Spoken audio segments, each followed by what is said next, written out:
Sorry for late, অনেক late দিয়ে ফেলছি। অ্যান্ড থ্যাংক ইউ 1K এর জন্য, অনেক অনেক ধন্যবাদ। আমি ভাবিনি এত তাড়াতাড়ি তোমরা আমাকে 1K পেনে দিবে। অ্যান্ড হ্যাঁ, আমার ওল্ড সাবস্ক্রাইবারদের পার্পলি লাভ ইউ, তোমরা অনেক সাপোর্ট করো আমাকে। আর নতুন সাবস্ক্রাইবারদের আই লাভ ইউ পার্পলি, thank you, welcome to my family. And তোমাদের আমি একটা নতুন নাম দেবো, সেটা পোস্টে বলে দেবো না। তো আজকে অনেক কথা বলে ফেলেছি, তোমরা অনেক ওয়েট করে ফেলেছো। তো বেশি কথা না বলে লেটস স্টার্ট আওয়ার স্টোরি। তোর নিশা পার্ট 7। আগের পার্টে জাংকুক সারাদিনও বাসায় আসে না। তে জাংকুকের জন্য ওয়েট করতে করতে ঘুমিয়ে পড়ে। পরে তে ঘুম থেকে উঠে রেডি টেডি হয়ে রান্নাঘরে চলে যায়। যেই না যেতে নিবে তখনই দেখে জাংকুক ল্যাপটপে কাজ করছে। তে জাংকুককে দেখে বলে, স্যার, আপনি আজ অফিসে যাবেন না? না, অফিসে যাব না। আয়ু আর লিসা আসবে বাসায়, ওদেরকে সময় দেব। আর আমার অফিস আমি যখন ইচ্ছা তখন যাই। তোর কি? হ্যাঁ, না স্যার, আসলে তে যেই না কিছু বলতে যাবে জাংকুক উত্তর দেয়, তোর বলা উচিত ছিল কাল রাতে আসেননি কেন? স্যার, আসলে আমি এটাই আপনাকে জিজ্ঞেস করতাম, কিন্তু আপনাকে জিজ্ঞেস করলে তার উত্তরটা পেতাম না। আসলে আমার সাথে তর্ক? এতক্ষণ জেকে রেগেছিল না, বাট তের একটা কথাতে জেকে ভালোই রেগে যায়। জেকে তের চুলের মুঠি ধরে যেই না মারতে যাবে তখনই আয়ু চলে আসে। আর জেকের মাথায় একটা বুদ্ধি আসে। জেকে আয়ুকে বলে, ও বেবি। আয়ু উত্তর দেয়, ও বেবি, ইয়েস। দেখো আয়ু বেবি, ও আমাকে না সেডিউস করতে চাচ্ছিল, জানো? কি বলেছিলাম জেকে তোমাকে যে এই মেয়েটাকে দেখো না, কিন্তু তুমি শুনলেই না। আচ্ছা ঠিক আছে, বাদ দাও। আয়ু জাংকুককে আর কিছু না বলতে দিয়ে তের সাইডে দাঁড়ায়।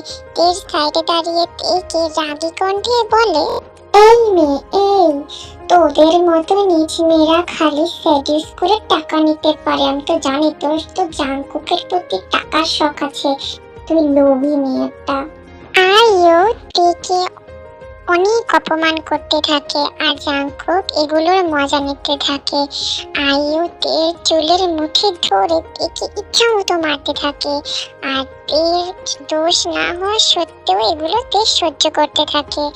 আর জাংকুক এগুলো দেখে তো মজা নেয়, এগুলো দেখে বলে, থাক বেবি, হয়েছে, এখন চলো এসব বাদ দিয়ে আমরা রুমে যাই। তো ওকে বেবি। আয়ু আর জাংকুক রুমে চলে যায়। 1 ঘন্টা পর জাংকুক আয়ুকে ডাকে। তে আসে খাবার নিয়ে। এসে যা দেখে তে একদম প্রস্তুত ছিল না। তে হাত পা কাঁপতে থাকে। হ্যাঁ, তে তো জাংকুককে ভালোবেসে ফেলেছে। যে রাতে জাংকুক তেকে ধর্ষণ করেছে সেই রাতে তেও জাংকুককে তার মন দিয়ে বসেছে। নানান অত্যাচার করার সত্ত্বেও তে জাংকুককে মন দিয়ে ফেলেছে, জাংকুককে ভালোবেসে ফেলেছে। সারা রাত জাংকুক যে অত্যাচার করে, জাংকুক সারা জীবন যে অত্যাচার করবে তে তার মাথা পেতে নিবে, কারণ জাংকুককে তে অনেক ভালোবাসে। তে দেখে আয়ু আর জাংকুক অনেক কাছাকাছি, যেটা দেখে তে সহ্য হয় না। তে খাবার দিয়ে তার রুমে চলে যায়। তে রুমে এসে জাংকুকের একটা পিক নিয়ে গর্জন করে কেঁদে দেয় আর বলে, আমি তো তোমাকে শরীর দিয়েছি জাংকুক, আমি তোমাকে কিভাবে ভালোবেসে ফেলেছি আমি নিজেও জানি না। আমি তোমাকে অনেক ভালোবাসি, তো কেমনে আমি তোমাকে অন্য মেয়ের সাথে সহ্য করতে পারবো জাংকুক? আমাকে কেন এত কষ্ট দিচ্ছ জাংকুক? আমাকে কেন এত কষ্ট দিচ্ছ? কান্না করতে করতে তে ঘুমিয়ে পড়ে। অন্যদিকে জাংকুকের রুমে আয়ু আর জাংকুক ফ্রেশ হয়ে নিচে নামে। আয়ু জাংকুককে জিজ্ঞেস করে, তোমার মেঘ কই? হ্যাঁ, দাঁড়াও বেবি, আমি দেখে আসছি। দেখো, জাঙ্কু তেকে খুঁজতে খুঁজতে তের রুমে যায়, দেখে তে ঘুমিয়ে আছে।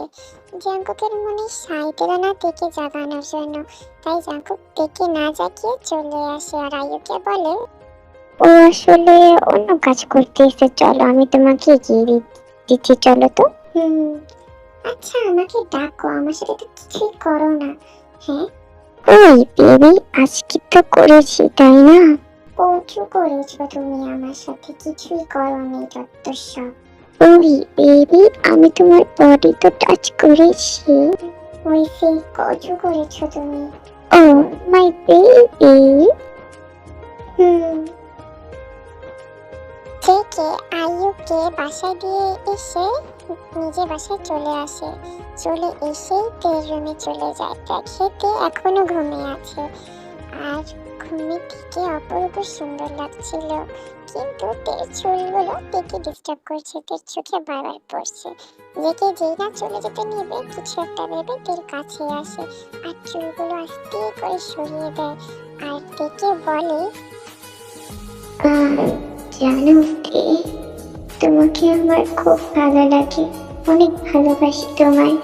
তোমাকে আমি না কষ্ট দিতে চাই না, কিন্তু না, তোমাকে কষ্ট দেওয়াটা আমার সাইকোপ্যাথে পরিণত হয়ে গিয়েছে। আমি তোমাকে কষ্ট দিতে না চেয়েও কষ্ট দিয়ে ফেলি। এখন এভাবে তোমাকে কষ্ট দিতে থাকতে হবে।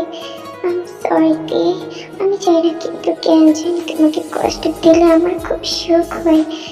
আসলে যেকে কি চাই বলা মুশকিল, কেন এমন করছে তের সাথে তাও বলা মুশকিল। তারপর সামনে আরো জানতেই পারবো কেন এমন করছে, কেন এরকম হয়ে গিয়েছে, তা আমরা সামনে জানতে পারবো। তো আশা করি ভালো লেগেছে তোমাদের কাছে।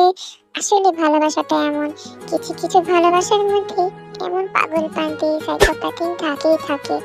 আমরা যাকে ভালোবাসি তারা নিজে তো করতে পারবে না, কিন্তু কষ্ট ঠিকই দিতে পারবে। আর যে তাকে ভালোবাসে সেই কষ্টগুলো নানানভাবে সহ্য করতে করতে আরো গভীর ভাষায় পরিণত হয়ে যাবে। অনেক সময় এরকম হয়ে যায়। যাই হোক, ভালোবাসা তেমন চলতেই থাকবে। আশা করি তোমাদের এটা ভালো লেগেছে। Wait for next part, and আশা করি কমেন্ট করবে, লাইক দিবে, সাবস্ক্রাইব করবে। Love you, bye bye, listen.